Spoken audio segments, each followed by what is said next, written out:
Hello, this is week 3 Financial Statements video journal by Bunny Cervantes for Keith Smith. I chose the subject of cash flows this week. As we read in the beginning of the story, we had a young man who said, "Where is all the cash?"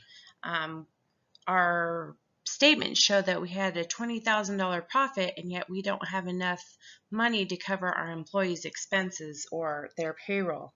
Well, let's just take a look at the following. So the statement of cash flows reports on a business's cash receipts and cash payments for a specific period. Cash flows, cash receipts, and cash payments of a business.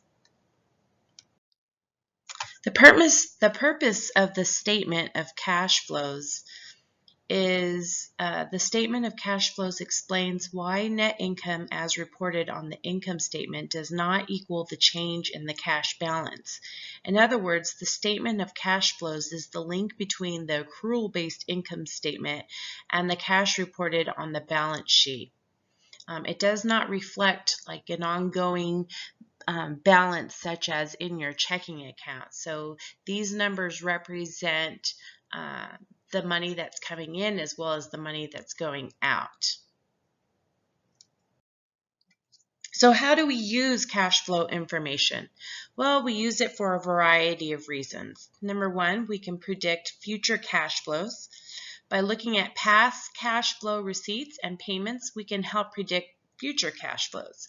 We can build on the months in the past and on the years ahead and discover where our money is actually going. We can also use it as a way to evaluate management. Investors and creditors often look at cash flow information to evaluate a manager's decisions. So, is the manager making wise decisions which would help the business stay in business and prosper? Or are they doing the opposite, which would be unwise and making unwise decisions that can cause businesses to have problems? They can also use the cash flow information to predict the ability to pay debts and dividends to lenders. Lenders want to know whether they will collect on their loans, of course, and stockholders want dividends on their investments.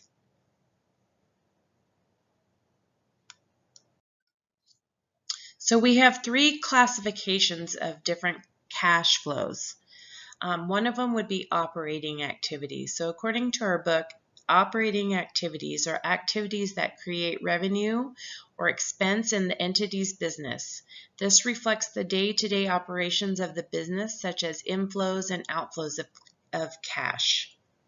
Also, we have investing activities.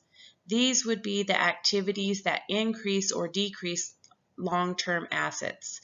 This would include property, plant equipment, and investments. It also includes the cash inflow from selling any of the equipment and the cash outflow for purchasing any of these long-term assets. We also have financing activities, activities that increase or decrease long-term liabilities and equity. This would include issuing stock, paying dividends, and buying and selling treasury stock. It also includes borrowing money and paying off long-term liabilities. So there are 2 formats for operating activities. We have the indirect method, which would be a format of the operating activity section of the statement of cash flows. This is different from the direct method in that it starts with net income and it reconciles it to the net cash provided by the operating activities. On the opposite end, we have the direct method, which has a format of the operating activity section of the statement of cash flows. The direct method shows all of the cash receipts and all the cash payments from the operating activities.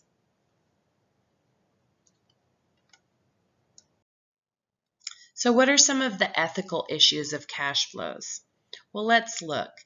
If lenders look at a company's cash flow report to consider lending, do we think it's okay to manipulate those numbers in order to get financing for a big project so that you can grow your business? Let's say we think that we need this new equipment, and if we're going to ask the bank for a loan, and the bank is going to deny us based on our numbers, should we change those? If it will mean the loss of many jobs to not get that loan, including your own, is it okay then to manipulate those numbers? Well, let's look at what God says. God says, "You shall not steal, you shall not deal falsely, and you shall not lie to one another." That's from Leviticus 19:11. The references I used were our Fundamentals of Corporate Finance.